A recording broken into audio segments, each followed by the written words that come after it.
নমস্কার বন্ধুরা, জয় শ্রীরাম, জয় সীতারাম, জয় জয় হনুমান, জয় বাগেশ্বর ধাম সরকার।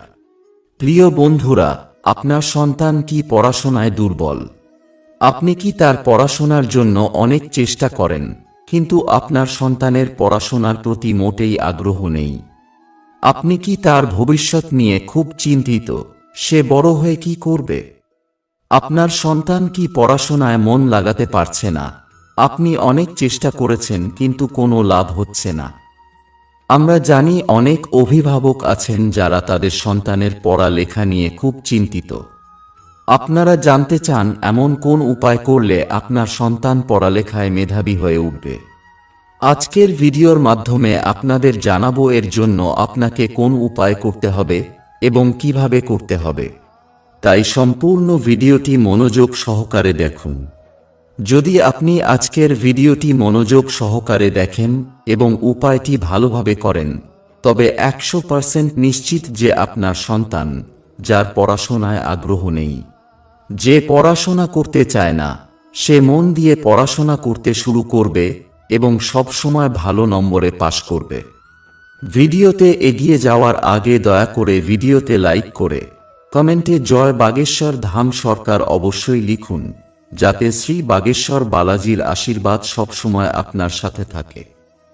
বন্ধুরা, আপনারা নিশ্চয়ই জানেন বাগেশ্বর ধাম সরকারের পণ্ডিত ধীরেন্দ্র কৃষ্ণ শাস্ত্রীর সভায় হাজার হাজার ভক্তের ভিড় হয় এবং অনেকেই গুরুজির কাছে তাদের সমস্যার সমাধান জানতে চায়।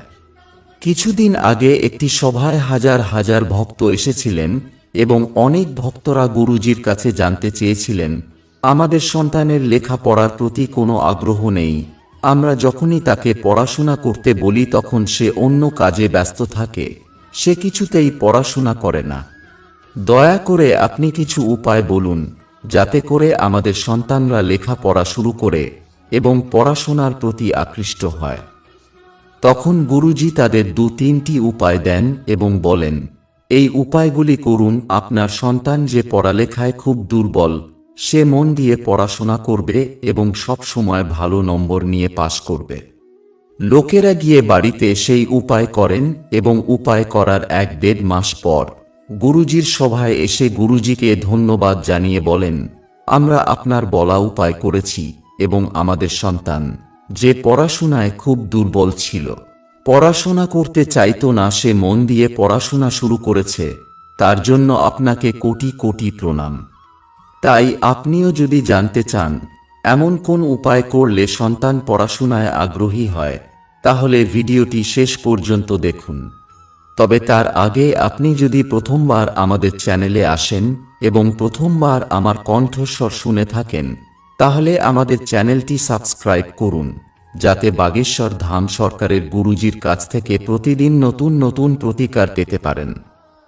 আজকের ভিডিওতে আমি আপনাদের 3টি উপায় বলতে যাচ্ছি। প্রথম উপায়টি আপনার সন্তানকে দিয়ে করাতে হবে।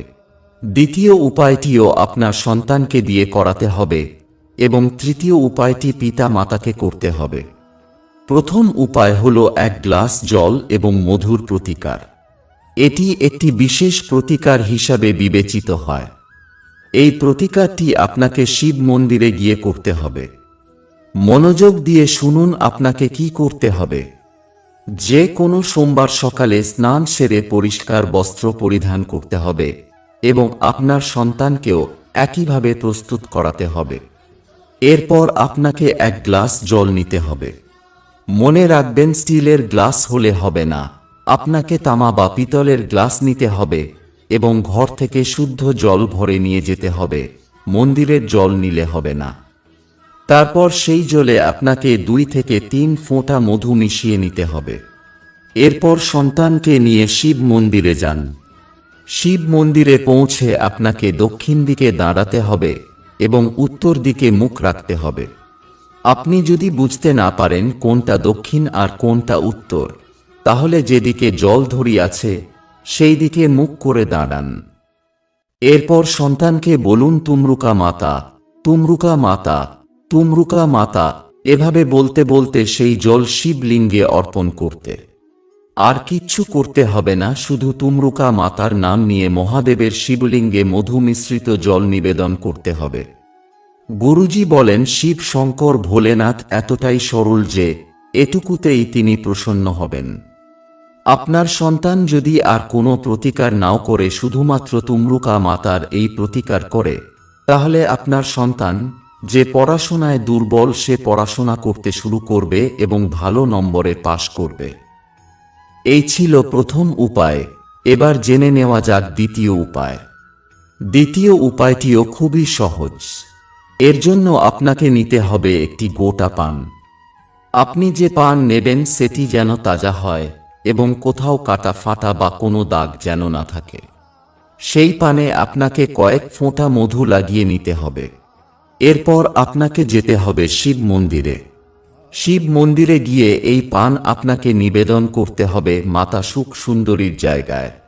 যারা জানেন না মাতা সুখ সুন্দরীর জায়গা কোথায়, তাদের জন্য বলে রাখি, শিবলিঙ্গের যে জল ধরি থাকে তার ডান দিকে মাতা সুখ সুন্দরীর স্থান।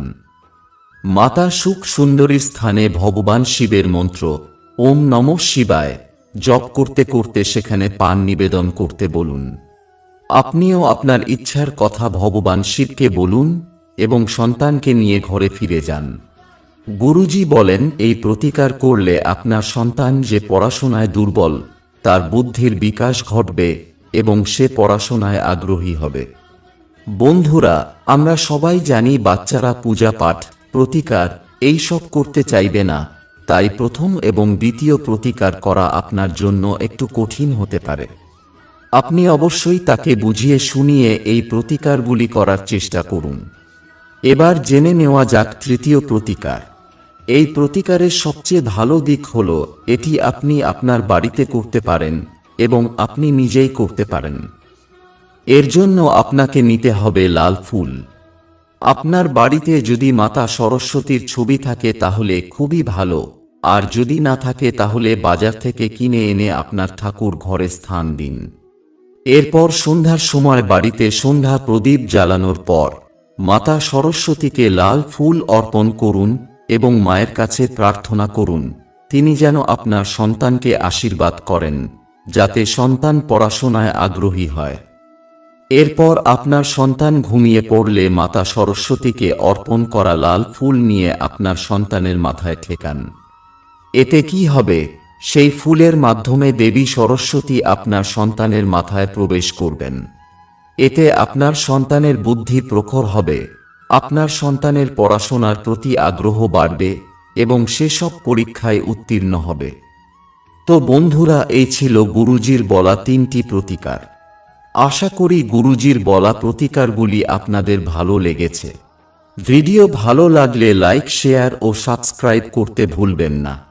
সবাই মিলে কমেন্টে লিখুন জয় বাগেশ্বর ধাম সরকার।